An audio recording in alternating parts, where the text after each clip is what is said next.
Hello, everyone. We have an extremely special guest today. Oh, thank you. Oh, I got that at Comic-Con when I was dressed as Leia, me and my mom. But I think this is also extremely important. This little creature, um, who's joining us today. Much to my, she usually likes to sleep in my room. She's very smart. And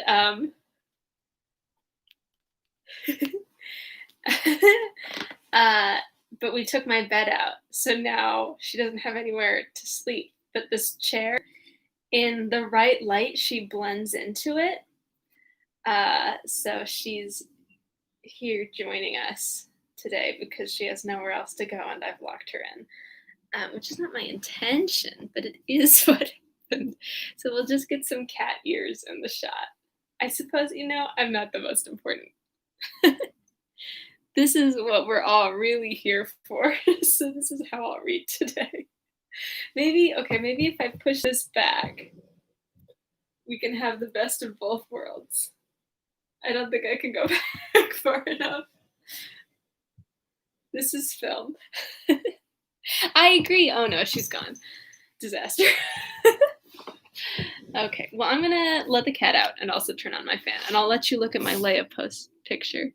I'll just take it down. I'll just take it down and show you all.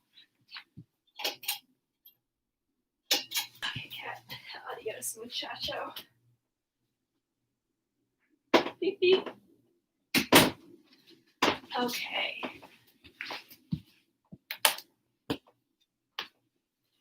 I got this at Comic-Con a couple years ago. Maybe it was just last year. But it's just like, it's exactly what Leia means to me. And I think this was after Carrie Fisher died. But it just, like, that's what Princess Leia means to me, is like an inspiration to girls that they can be anything that they want to be. And that she just, like, started this huge movement towards, like, more exciting characters for women. And I just love her and everything that she means to me and everything that she means to girls all over the world. And I want every woman to be able to have a character that means to them what Leia means to me. And that's why I'm in film. So we love Princess Leia in this house. And usually this weekend, maybe just these past couple of days, I would have gone to Comic-Con dressed as Leia. And let me tell you, that is one of the most affirming experiences of your life, is like dressing up as Princess Leia and having those little girls run up to you and be like, Princess Leia, and you're like, ah! I don't know if you guys saw the thing that went around on Tumblr a little bit ago or something, but there was a little girl at a Comic-Con a couple years ago, and I was walking around dressed as Leia. And she runs up to me and she's like, "Can we have a picture?" I'm like, "Oh my god, of course, anything for you." And she was dressed as Jyn Erso, and so they were taking the pictures. Her dad was taking the pictures, and then the dad goes, "Wait, give her the plans." And then she pulled out the plans to the Death Star from her pocket, and I was like, ah! It was the sweetest thing. And that's why cosplay and Comic-Con are so important, is like they're so affirming, and like and it has, like, characters have the ability to be so important to people if we're not butt knuckles and don't make them all the same people over and over and over again. I know. And I don't have that photo because it was just me and my mom that day. So, but we got the artist to sign that, and I follow him on Instagram. I'll drop his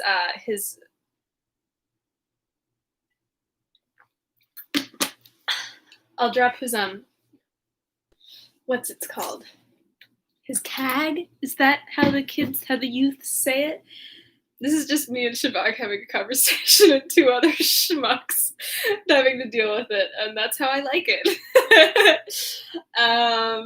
Let me see. Give me a second. Give me a second. Facebook is no, it's not Facebook. Oh, my phone's dying. Yeah, we got problems. Hello. Can we load, please? What's happening? Why is this so problematic?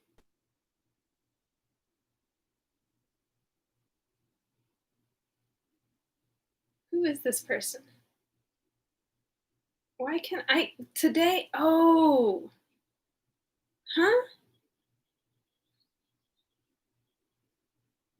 I can't find the people I want. There we go. I was spelling it wrong.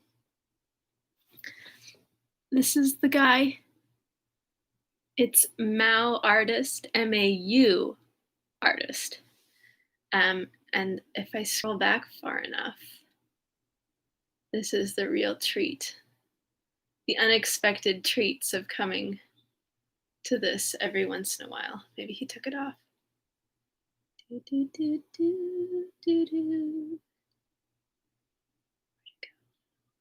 Someone's meowing downstairs.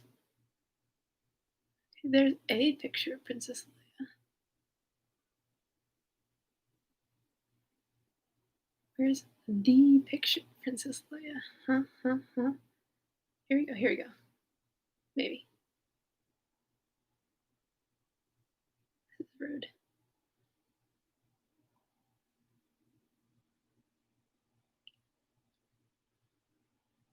I want to know where it is. Sorry, this is really fun for y'all, isn't it? Maybe? No. Okay, it's got to be past this. Is this what we want to do? Exactly. That's the dude. I'm trying. I thought, but perhaps I was mistaken. I guess that's too bad. Say la vie. Such is life. Maybe? Yes! I found it! Wait, let me get, how do I make this?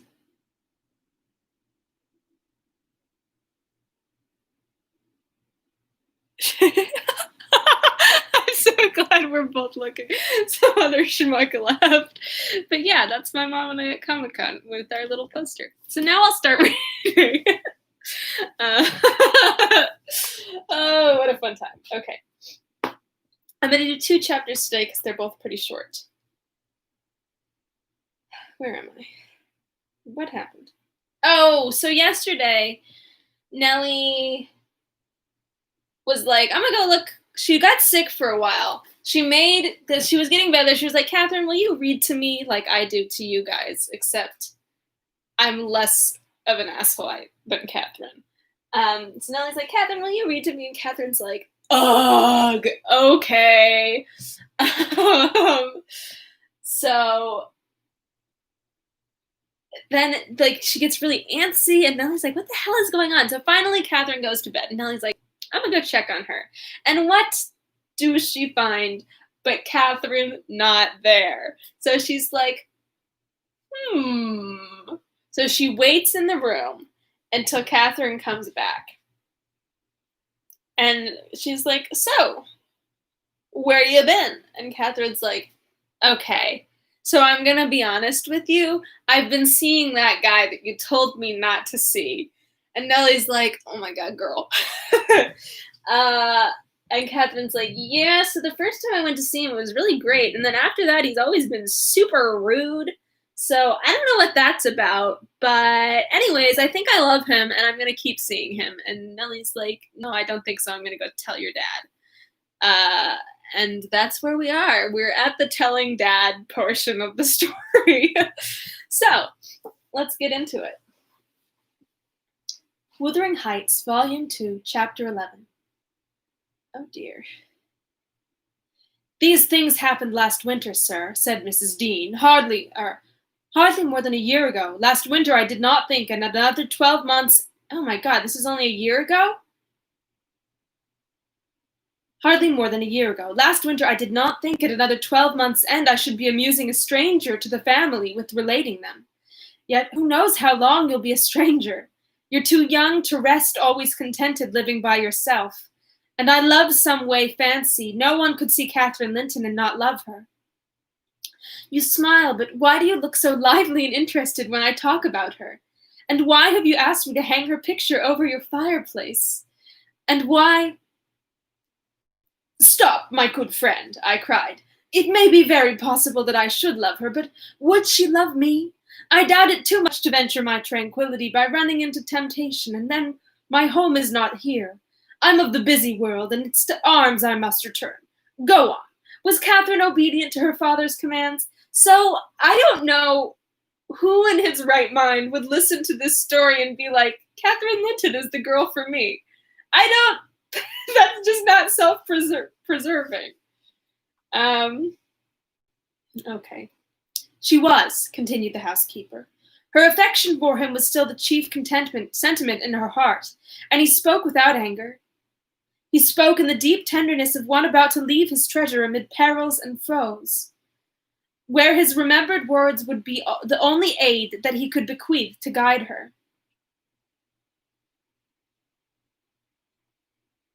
Okay. He said to me a few days afterwards, I wish my nephew would write, Ellen, or call. Tell me sincerely what you think of him. Is he changed for the better, or is there a prospect of improvement as he grows in a man? He's very delicate, sir, I replied, and scarcely likely to reach manhood. But this I can say, he does not resemble his father, and if Miss Catherine had the misfortune to marry him, he would not be beyond her control, unless she were extremely foolish and indulgent.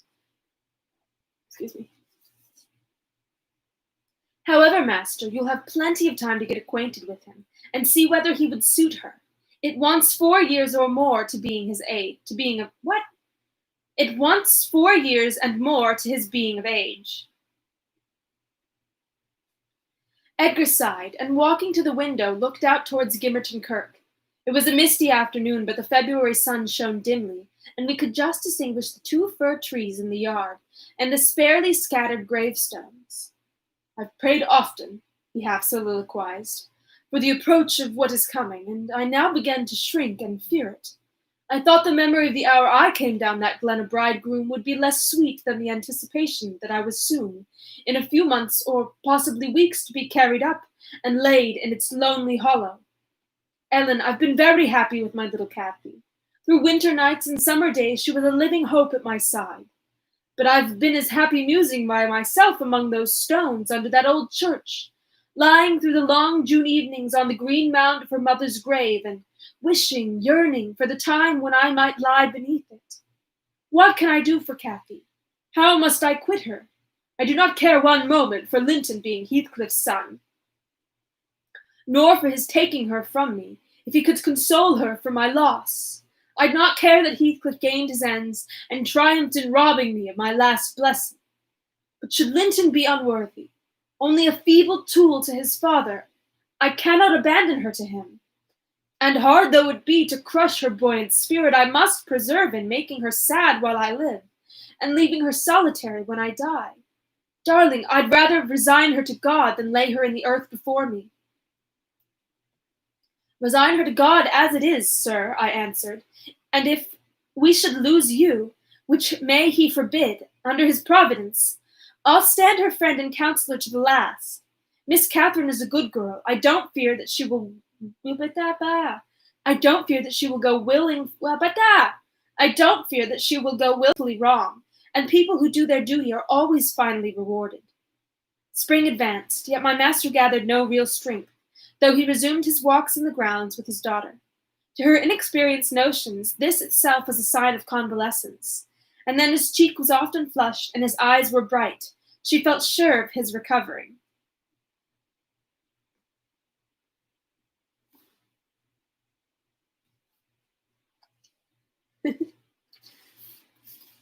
On her 17th birthday he did not visit the churchyard. It was raining, and I observed, You'll surely not go out tonight, sir. He answered, No, I'll defer it this year, a little longer. He wrote again to Linton, expressing his great desire to see him, and had the invalid been presentable, I've no doubt his father would have permitted him to come. As it was, being instructed, he returned an answer, intimating that Mr. Heathcliff objected to his calling at the Grange. But his uncle's kind remembrance delighted him, and he hoped to meet him sometimes in his rambles, and personally to petition that his cousin and he might not remain long so utterly divided. That part of his letter was simple, and probably his own. Heathcliff knew he could plead eloquently enough for Catherine's company then.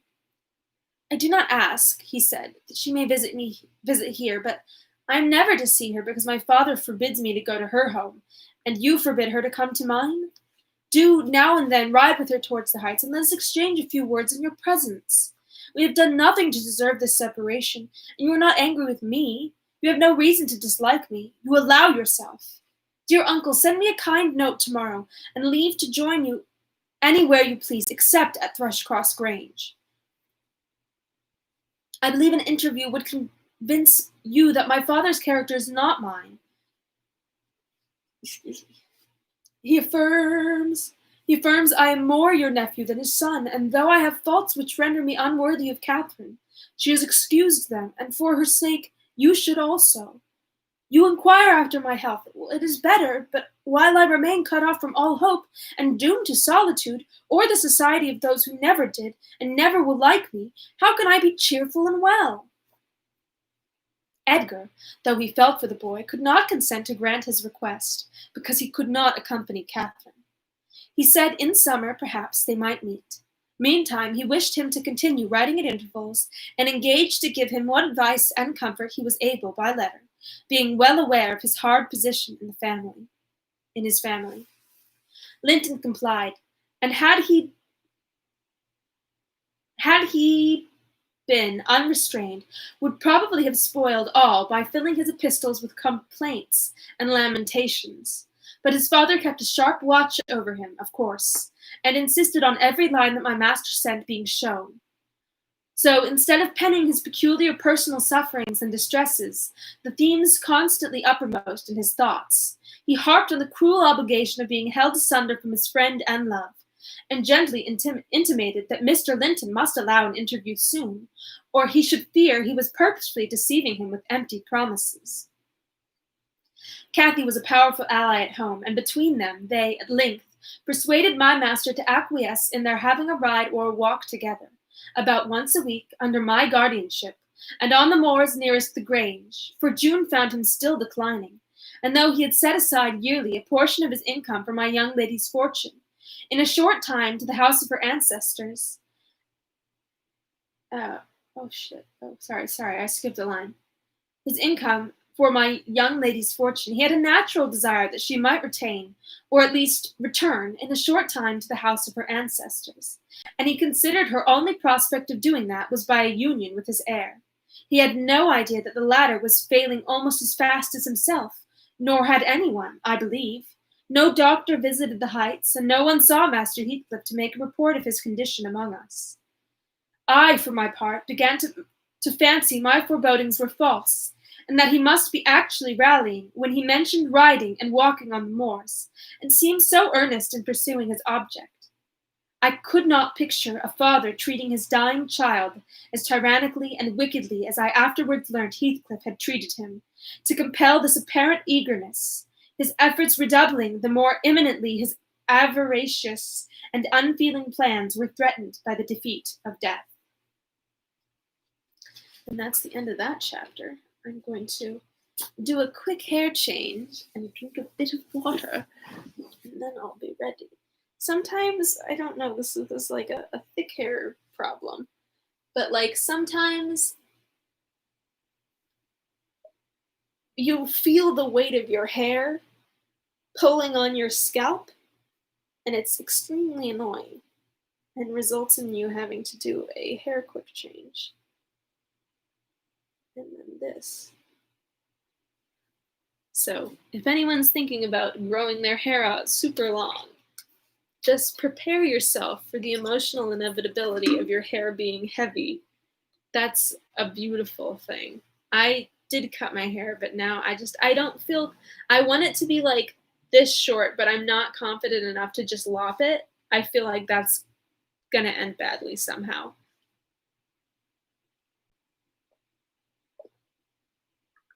My hair's too thick to like flip it and cut it in a ponytail. Very hard.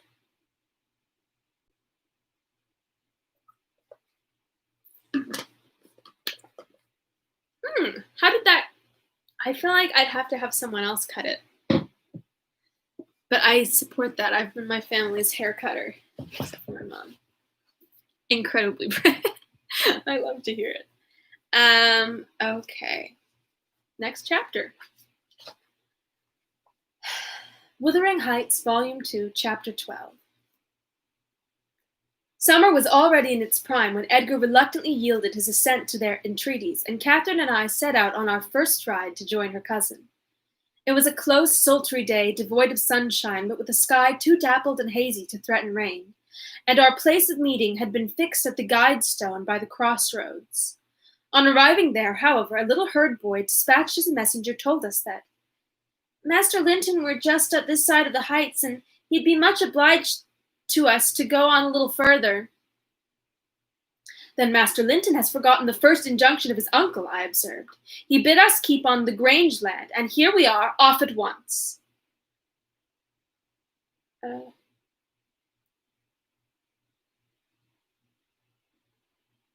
Well, we'll turn our horses' heads around when we reach him, answered my companion. Oh, wait, sorry. Well, we'll turn our horses' heads around when we reach him, answered my companion. Our excursions shall lie towards home. But when we reached him, that was scarcely a quarter of a mile from his own door. We found he had no horse, and we were forced to dismount and leave ours to graze. He lay on the heath awaiting our approach, and did not rise till we came within a few yards. Then he walked so feebly and looked so pale that I immediately exclaimed, Why, Master Heathcliff, you are not fit for enjoying a ramble this morning. How ill do you look? Catherine surveyed him with grief and astonishment, and changed the ejaculation of joy on her lips to one of alarm, and the congratulation on their long-postponed meeting to an anxious inquiry whether he were worse than usual. No, better, he panted, trembling and retaining her hand as if he needed its support, while his large blue eyes wandered timidly over her, the hollowness round them transforming to haggard wildness the languid expression they once possessed. But you have been worse, persisted his cousin. Worse than when I saw you last. You are thinner and I'm tired, he interrupted hurriedly. It's too hot for walking. Let us rest here, and in the morning I often feel sick. Papa says I grow so fast. Badly satisfied, Kathy sat down and he reclined beside her. This is something like your paradise, said she, making an effort at cheerfulness. You recollect the 2 days we agreed to spend in the place and way each thought pleasantest? This is nearly yours, only there are clouds, but then they are so soft and mellow, it's nicer than sunshine. Next week, if you can, we'll ride down to the Grange Park and try mine. Linton did not appear to remember what she talked of, and he had evidently great difficulty in sustaining any kind of conversation. His lack of interest in the subject she started, and his equal incapacity to contribute to her entertainment were so obvious that she could not conceal her disappointment. An indefinite alteration had come over his whole person and manner. The pettishness that might be caressed into fondness had yielded to a listless apathy. There was less of the peevish temper of a child which frets and teases on purpose to be soothed, and more of the self-absorbed moroseness of a confirmed invalid, repelling consolation and ready to regard the good-humored mirth of others as an insult. Catherine perceived, as well as I did, that he held it rather a punishment than a gratification to endure our company, and she made no scruple of proposing presently to depart. That proposal unexpectedly roused Linton from his lethargy and threw him into a strange state of agitation. He glanced fearfully towards the heights, begging that she would remain another half-hour at least. But I think, said Kathy, you'd be more comfortable at home than sitting here, and I cannot amuse you today, I see, by my tales and songs and chatter. You have grown wiser than I in these 6 months. You have little taste for my diversions now, or else, if I could amuse you, I'd willingly stay. Stay to rest yourself, he replied. And Catherine, don't think or say that I'm very unwell. It is the heavy weather and heat that make me dull. And I walked about before you came a great deal for me. Tell Uncle I'm tolerably healthy, will you? I'll tell him that you say so, Linton. I couldn't affirm that you are, observed my young lady, wondering at his pertinacious assertion. No, pertinacious assertion of what was evidently an untruth. Well, I'll be here again next Thursday, continued he, shunning her puzzled gaze, and give him my thanks for permitting you to come. My best thanks, Catherine. And if you did meet my father, and he asked you about me, don't lead him to suppose that I've been extremely silent and stupid. Don't look sad and downcast as you are doing. He'll be angry. I care nothing for his anger, exclaimed Kathy, imagining she would be its object. But I do, said her cousin, shuddering. Don't provoke him against me, Catherine, for he is very hard. Is he severe to you, Master Heathcliff? I inquired. Has he grown weary of indulgence and passed from passive to active hatred? Linton looked at me but did not answer, and after keeping her seat by his side another 10 minutes, during which his head fell drowsily on his breast.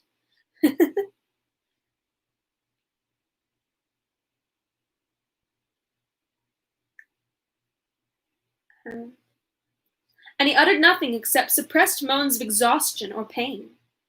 Kathy began to seek solace in looking for bilberries and sharing the produce of her researches with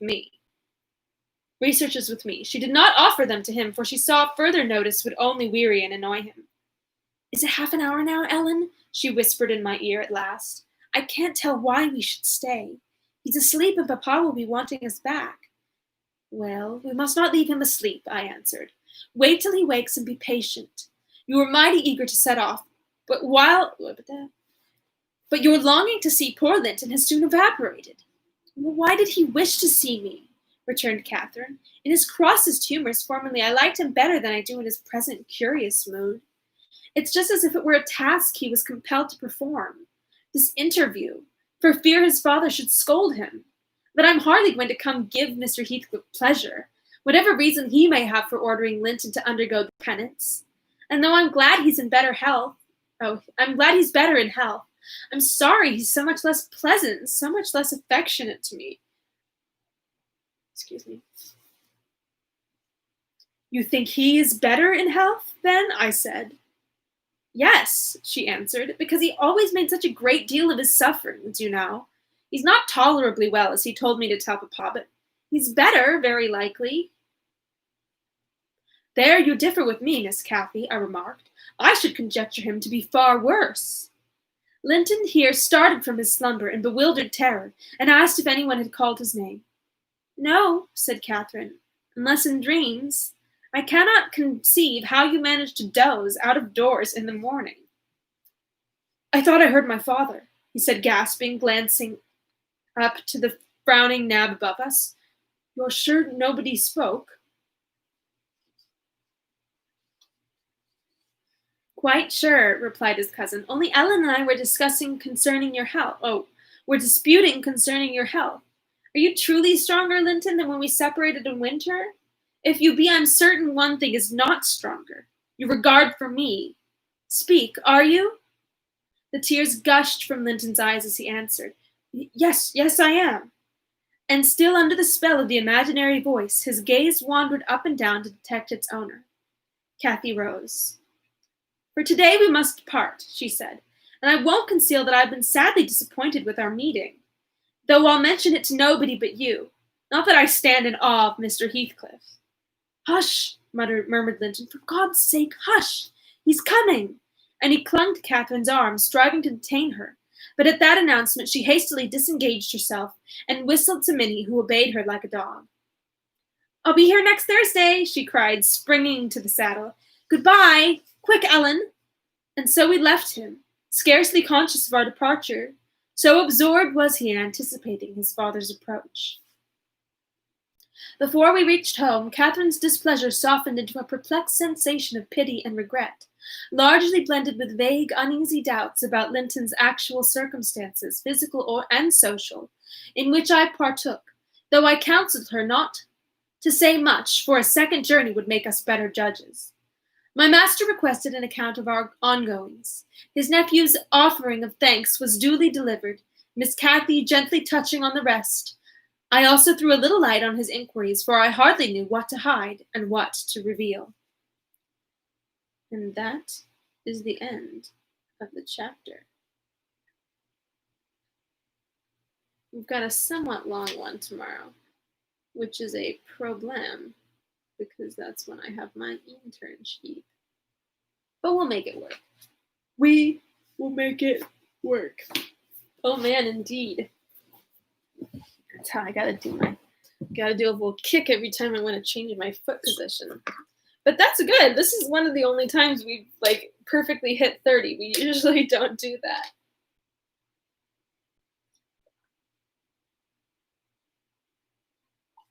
So was it just you in the comments today? I think once I looked back and I saw like John Yu had been here and I didn't get to say hi and I felt bad because like a new friend came by and then I didn't see. But yeah, so that's just you. Okay, well, that's that. Thank you to our other viewers. Yeah. Good to see you all virtually. Good to see your little marker. There's 3 of us out there today. Oh, I love Horatio. Horatio is the only good part of Hamlet. I mean, Ophelia, but she gets shafted. Okay, I'm going to sign off before I wax poetic about Horatio. In my freshman year of college, my roommate and I used to go to say goodnight to each other. We used to say goodnight, sweet prince. Because I think that's one of the best lines. The goodnight, sweet prince, and flights of angels sing thee to thy rest. That's just like, knock me out. That's why did we need human writing after that? We should have just stopped. Okay, that's all today. Nicole, if you're out there, I love you and miss you. And I'll close with a good night, sweet Prince Peoples. Hope you're all doing well. Have fun. Eat snacks. I'm gonna go make myself some baked nachos, which means I'm going to pour some stale tortilla chips on a plate and then slap a slice of cheese on top and then hit toast on my toaster oven and it will be great. Okay. Somebody came on just for the last seconds of me talking about nachos. Hello! I'm leaving now. Okay.